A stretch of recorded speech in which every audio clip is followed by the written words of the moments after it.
Good morning बच्चों, सुहाना art classes में आप सभी का बहुत बहुत स्वागत है।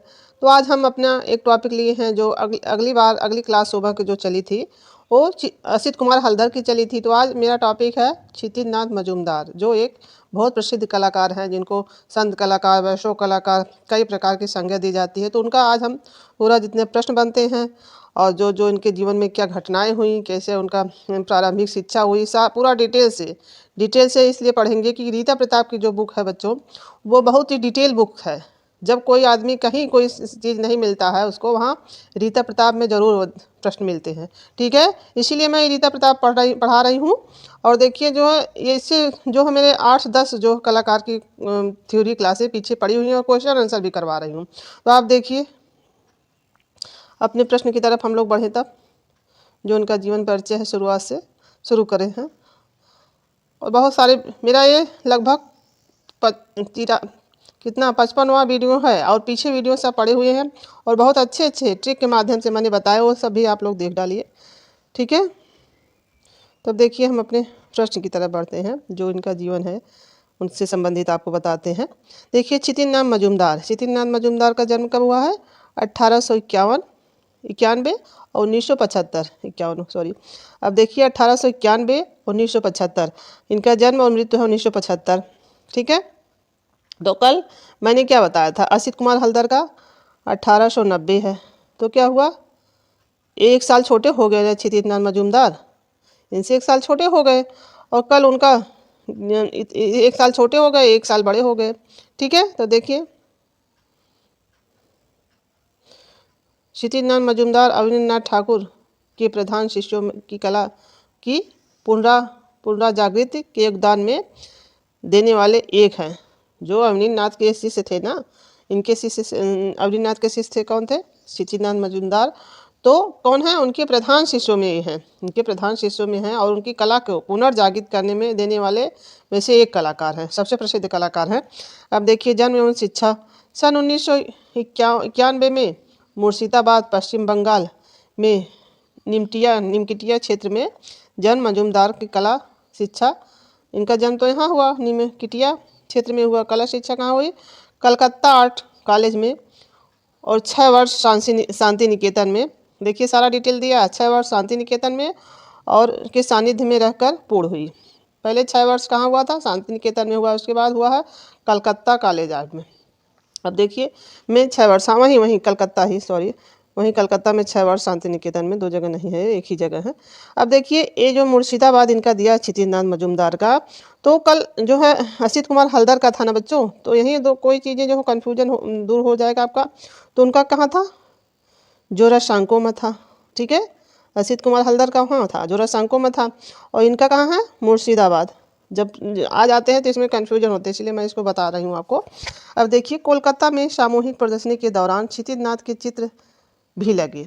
देखिए जब कोलकाता में सामूहिक प्रदर्शनी हुई थी तो यहाँ पर किसके चित्र लगे?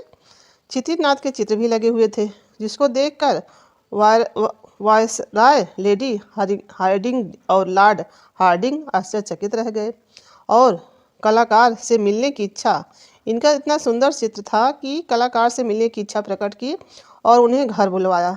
अब देखिए इतना अच्छा उनका पेंटिंग था कि ये जो है लेडी हार्डिंग और लॉर्ड हार्डिंग ने इनके चित्रों को देखकर आश्चर्यचकित हो गए और उनको अपने घर मिलने की इच्छा प्रकट किया और अपने घर बुलाया।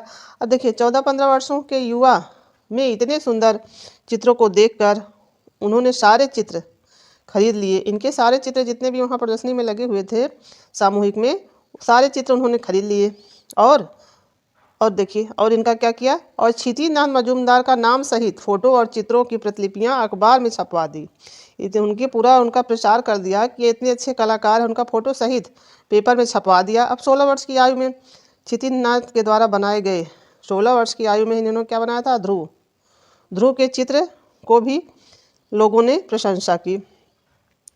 ध्रुव एक असित कुमार हल्दर का भी है जो मैंने कल बताया था।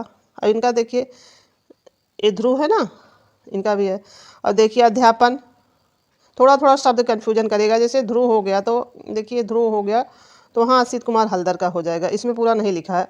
और देखिए ध्रुव की तपस्या ध्रुव की तपस्या जब आ जाएगा, आपको देख लीजिएगा, हम सही बता रहे हैं इसको, थोड़ा थोड़ा। ध्रुव की तपस्या जब आ जाएगा तब क्षितिज मजूमदार का हो जाएगा। तपस्या जब आदमी करता है तो चारों तरफ एक क्षितिज होती है ना, जैसे चारों तरफ एक रोशनी फैलती है, तो क्षितिज मजूमदार का इनका याद कर लीजिए, ध्रुव की तपस्या। ठीक है। अब देखिए, शांति निकेतन की कला शिक्षा पूर्ण करने के पश्चात सचिव क्षितिज बाबू ने कला अध्यापन करने की निर्णय किया और वे तत्कालीन Indian society of oriental art में अध्यापक बन गए। अब ओरिएंटल आर्ट की स्थापना 1907 में हुई थी, जिसको गगनेन्द्र नाथ अवनी बाबू सब लोगों ने मिलकर बना था। उसमें देखिए यही है, इसमें 35 संख्या देता है, 30 संख्या देता है, 30 रहेंगे तो 25 अंग्रेज और 5, और 35 रहेंगे 30 अंग्रेज और 5 भारतीय। ठीक है। तो देखिए ये हो गया ना, जो मैंने बता दिया, कहाँ पे यही अध्यापक रूप में वो रहे, अध्यापक बन गए थे। और इस प्रकार 18 वर्षों तक क्षितिज मजूमदार कला विद्यार्थियों को शिक्षित किया। कितने वर्षों तक? 18 वर्षों तक जहाँ वो अध्यापक थे। कितने? 18 वर्षों तक सभी कला के विद्यार्थियों को उन्होंने शिक्षित किया।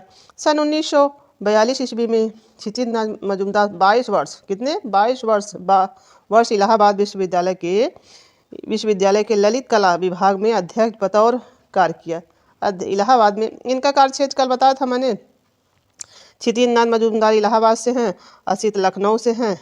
तो असित कुमार हल्दर की एक मूर्ति लगी हुई कहाँ? इलाहाबाद में, बताया था ना। तो इनकी नहीं, उनकी है। देखिए, किंतु वहाँ अध्यक्ष के बतौर कार्य कर रहे थे, किंतु क्या हुआ, एमए की डिग्री न होने के कारण, इनके पास एमए की डिग्री नहीं थी, मास्टर की डिग्री। एमए की डिग्री न होने के कारण एक अध्यापक तो थे, प्रधानाध्यापक ग्रेड पर ना पा सके। एक अध्यापक के बाद प्रधानाध्यापक होता है, तो वाला ग्रेड नहीं पा सके। 12 वर्ष की आयु में, देखिए 12 लिखा, हम उसमें कुछ 62 है, ठीक हो गया था। देखिए 62 वर्ष की आयु में ये सेवानिवृत्त हो गए। आजकल मास्टरों की एज 62 में ही सेवानिवृत्त की है, वही देख लीजिए इनका है। अब प्रदर्शनियाँ हैं। 20वीं शताब्दी के दूसरे तथा तीसरे दशक में मजूमदार के चित्रों की चित्र प्रदर्शनियाँ की धूम रही। कितने वर्षों तक? दूसरे और तीसरे दशक तक मजूमदार के चित्र प्रदर्शनियों की धूम रही, पूरा विख्यात रहे, जैसे प्रसिद्ध रहे, वही इनका धूम मचा था। अब कोलकाता, बनारस में सामूहिक प्रदर्शनियों के साथ साथ चौथे तथा छठे दशक में देखिए आगे करते हैं, रिटोपेक्स प्रदर्शनी का आयोजन हुआ। किस समय में? छठवें और चौथे दशक में रिटोपेक्स प्रदर्शनी का आयोजन हुआ। सन 1949 से 1964 ईस्वी में बनारस तथा, कितना? 1949 से 1964 में बनारस तथा सन 1963 ईस्वी में कोलकाता, 63 में कोलकाता और 2003 में दिल्ली हुआ था। ठीक है।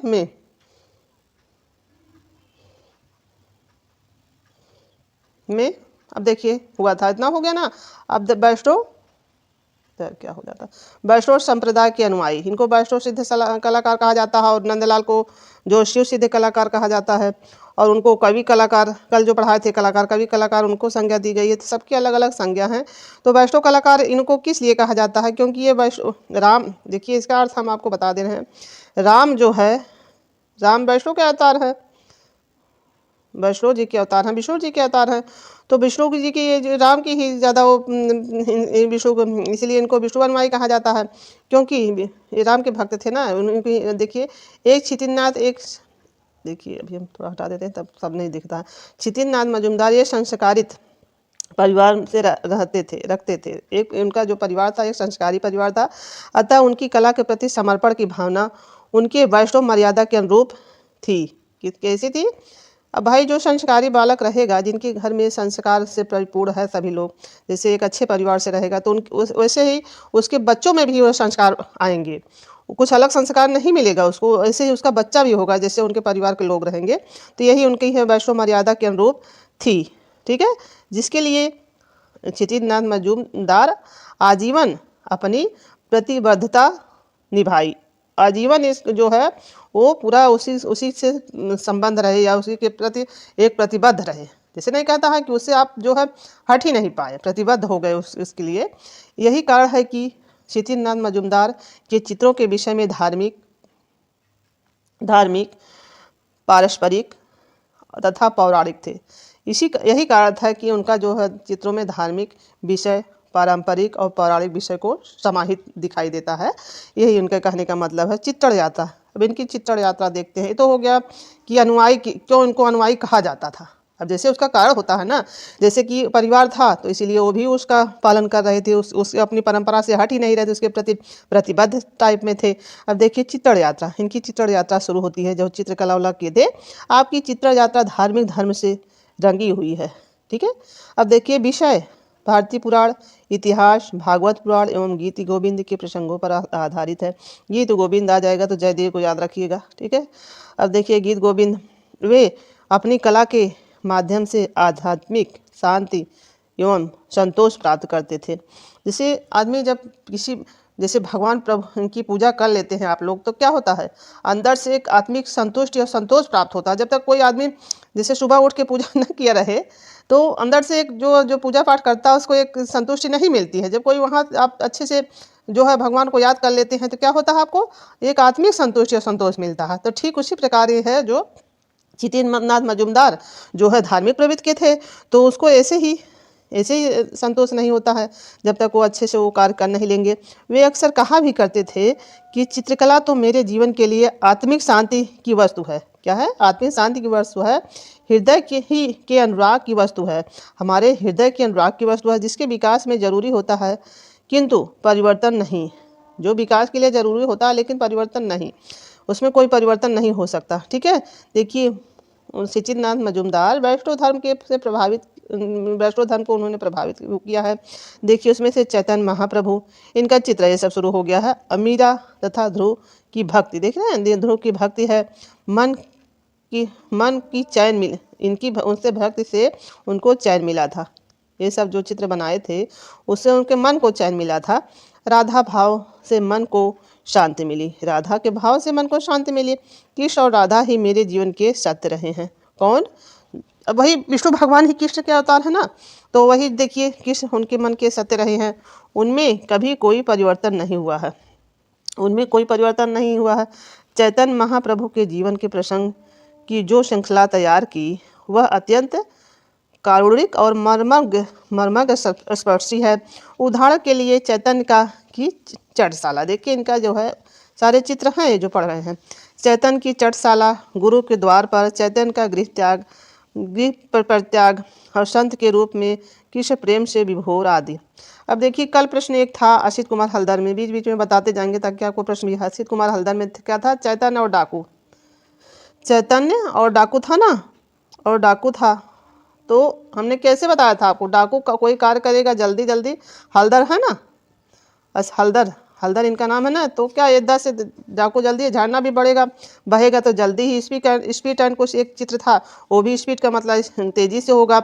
आत्मा कुछ था ना, एक आत्मा की कुछ, आत्मा की आवाज़ क्या थी, तो आत्मा भी जल्दी आती जाती है। तो सारे एक शब्द अगर किसी चीज़ के आप पकड़ लिए, तो मैंने अमृता शेरगिल का एक वीडियो डाला हुआ है, उनका कुछ ही पॉइंट से सारे चित्र आपको याद करवा दिए हैं। इसीलिए आपसे कहते हैं कि कोई छोटा पॉइंट ले लीजिए, देखिए उससे आपको सारे चित्र याद हो जाएंगे। अब जब ये असित कुमार हल्दर का आप देखेंगे जो मैंने बताया हुआ है, तो सारे चित्र उनके आपको लगभग याद ही हो जाएंगे। वैसे अमृता शेरगिल का बाकी कई मैंने जो वीडियो डाले हुए हैं, एक जो है आगे पढ़ा ले रहे हैं तो बता रहे हैं बीच में। इसी प्रकार गीत गोविंद के प्रसंग की श्रृंखला में राधा कृष्ण और गोपियों के बड़ी ही हृदय स्पर्शी अंगूठे प्रसंग की इनकी तुलिका में निषिद्ध हुए हैं। कौन से हुए हैं? इनकी तुलिका में। इन्हें इंडियन प्रेस इलाहाबाद में प्रकाशित किया गया। किसको प्रकाशित किया गया? यही गोपियों के बड़े हृदय स्पर्शी प्रसंग की तुलिका में निषिद्ध हुए हैं, जिन्हें इंडियन प्रेस इलाहाबाद में प्रकाशित किया गया। आपने मीरा तथा रूप गोस्वामी के अभिनव चित्रों की भी रचना की है। चित्रों में वैराग, भक्ति, श्रृंगार, संयोग, वियोग कितने ही रूप देखे जा सकते हैं। संयोग में कितने ही रूप देखे जा सकते हैं। उदाहरण के लिए महाप्रभु का उदात्त समर्पण, विष्णु प्रिया, रूप गोस्वामी और मीरा, चैतन्य महाप्रभु, जमुना, चरण श्रृंगार, निमाई और सनातन भक्ति और वैराग्य आदि। इनके अतिरिक्त इन्होंने सरस्वती, लक्ष्मी, अब देखिए अगर लक्ष्मी जी आ जाएंगी तो किसकी? विष्णु प्रिया है ना, तो लक्ष्मी जी, सरस्वती जी, मनसा देवी आदि, इनका चित्र लक्ष्मी जब आ जाएगा तो किसी का नहीं रहेगा। विष्णु भगवान के भक्त है, इसलिए इनका लक्ष्मी इन्हीं का चित्र रहेगा। मनसा देवी, और ये भी माता का स्वरूप है, सरस्वती माता। तो आदि देवियों को भी इन्होंने चित्रित किया है। देखिए, जिस प्रकार उदात्त मारों को स्वप्नमयी नारियां उदात्त मारों की हैं, उसी प्रकार मजुमदार की नायिकाएं और देवियों के रंग रूप के अपार्थिव लोक में विचरती हैं, जो अद्भुत लुनाई और चारुकता लिए हैं। उनके झुके, आगे दिखाते हैं, थोड़ा पीडीएफ बड़ा करते हैं। क्या कोई चित्र है क्या है? हाँ, इनका देखिए पालित मृग, इनका एक चित्र है जो है पालित मृग, ये वाला है ना, इसका चित्र हम दिया हुआ पालित मृग का, तो धुंधला दिख रहा है, पालित मृग है। ये देखिए मृग यहाँ नीचे है क्या? हाँ, यही नीचे देखो बैठा हुआ है, पालित मृग है ना। तो चित्र देख लीजिए, आपको आसानी रहेगा कि जो अब देखिए, पालित हुए शीश, पतली लंबी मुड़ी उंगलियां और शरीर के मोड़ तोड़ में इस दुनिया से परे किसी ऊपर के लोक की झांकी प्रस्तुत करता है। अब ये जो विष्णु भक्त थे तो ऊपर की झांकी तो भगवान ऊपर से ही इनका संबंध रहेगा। जिस प्रकार मजूमदार की आकृतियां सुंदर हैं, उसी प्रकार उनके चित्र वृक्ष भी लुभावने हैं। जो इनकी चित्र में वृक्षों आदि के जो इन्होंने चित्रण किया है वो भी लुभावने हैं। पृष्ठभूमि में विशेषतः वृक्षों का अधिक प्रयोग किया गया है। देखिए, पालित मृग मजूमदार के चित्र का उत्कृष्ट उदाहरण है। सबसे बढ़िया चित्र कौन सा है? पालित मृग वाला, उत्कृष्ट उदाहरणों में से है इनका। अब देखिए, जय अप्पा स्वामी के अनुसार क्षितिज के रंग एवं रेखाओं में मध्यकालीन कवियों की कविताओं का आभास होता है। किसका आभास होता है? मध्यकालीन कवियों की कविताओं का आभास होता है। इस प्रकार वाश रेखांकन पद्धति व जल रंग की टेम्परा पद्धति का शुद्ध रूप से प्रयुक्त करने वाले कदाचित वे पहले भारतीय चित्रकार थे। अब देखिए, सबसे सर्वश्रेष्ठ वाश चित्रकार किसको कहा जाता है? इन्हीं को, इसीलिए तो ऐसा शब्द इन्होंने यहाँ दिया हुआ है। देखिए, भारतीय चित्रकार, पहले भारतीय चित्रकार हैं कौन कौन से? शुद्ध टेम्परा जल रंग के करने वाले हैं। देखिए, हल्का पीला, हरा, लाल, गेरुआ। देखिए, प्राथमिक रंग हैं सब, ये प्रकाश के हो गए, हरा वरा, और उसी में लाल लाल गेरुआ में ही आता है ना, वो भी दोनों लाल ही लाल लाल गेरुआ हो गया, ये पीला और हरा। ठीक है, उनके प्रिय रंग हैं। उनके चित्रों का उत्कर्ष जो है को स्वीकार करते हुए उनके गुरु, उनके जो चित्र थे वो उसके उत्कर्ष को स्वीकार करते हुए उनके गुरु अवनींद्रनाथ ठाकुर ने कहा है कि क्षितिज हमारा शिष्य है, लेकिन अपनी रेखाओं और रंगों के संयोजन में इतना कोमल, इतना सजग, हमसे भी आगे बढ़ गया है। कहते नहीं है कि उसी से तो हमारा है, लेकिन उसकी जो इतनी अच्छी उसकी सब प्रवृत्ति हो गई है, चित्र बना रहा है, रंग रेखा संयोजन इतनी अच्छे से कर रहा है कि वो हमसे भी आगे बढ़ गया है। देखिए, उदाहरण स्वरूप क्या है? अब इसके उदाहरण देके बताए हुए उनका उदाहरण स्वरूप चित्रों में पालित जानवर और तथा नारी चरण श्रृंगार, भक्ति और वैराग्य है। इनके चित्रों के उदाहरण स्वरूप उनको ने बताया है, इसकी संज्ञा दी है। अब देखिए, इनको पुरस्कार क्या मिला है? इन्हें 1963 में मेरिट अवार्ड, 1963 में merit award Bengal Congress committee से व डिलीट रविंद्र भारती विश्वविद्यालय से प्राप्त हुए हैं। अब देखिए, इनका चित्र कहाँ कहाँ संग्रहित है वो देखते हैं। देखिए, चित्र संग्रह कहाँ कहाँ है? क्षितिज मजूमदार के देश विदेश के विभिन्न संग्रहालयों एवं कला दीर्घाओं एवं निजी संग्रहों एवं कोलकाता, थोड़ा सा पीडीएफ इधर देखिए, फिर से पढ़ते हैं। क्षितिज मजूमदार के चित्र देश विदेश के विभिन्न संग्रहालयों एवं कला दीर्घाओं, देखिए कला दीर्घाओं एवं निजी संग्रहों जैसे कोलकाता संग्रहालय, भारत कला भवन वाराणसी, नेशनल गैलरी आर्ट नई दिल्ली कोलकाता, ये तो आ ही जाएगा। अच्छा ठीक, वैसे ही पढ़ते हैं। कला भवन Bhopal Varanasi, national gallery art modern art नई दिल्ली कोलकाता, आशुतोष